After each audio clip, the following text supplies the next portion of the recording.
The challenge, the biggest challenge to America today is us. We have to be willing to embrace America's exceptionalism. We have to be willing to step up and control our own destiny.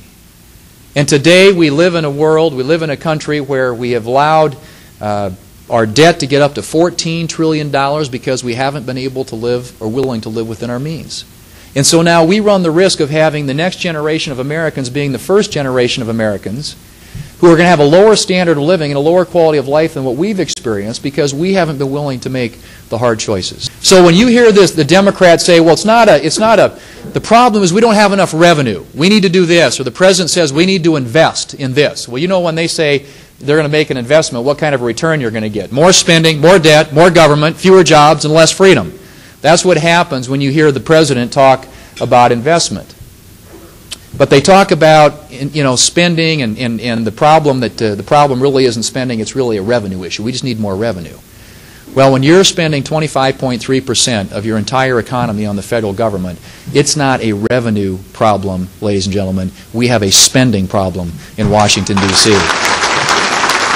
He didn't take on any of the big problems. And we know what some of those things are. Social Security, Medicare, Medicaid, tax reform, all the big things that need to be dealt with to get this country back on a sustainable fiscal path, the President completely ignored in his budget that he submitted to Congress last week. And so it became very clear that if we are going to take on our entitlement problem, our tax problem, our spending problem, and our debt problem, we have to take on our White House problem by electing a new president in 2012. But I think the American people are willing to accept the hard truth because they understand that if we don't act, we are not going to have done our part to preserve those freedoms and that way of life and that American dream for the next generation. That is our challenge. That is our generation's call to arms and call to duty. And it's important that we answer that call. Missouri is going to be right at the center, right at the ground zero when it comes to the battle for not only the White House.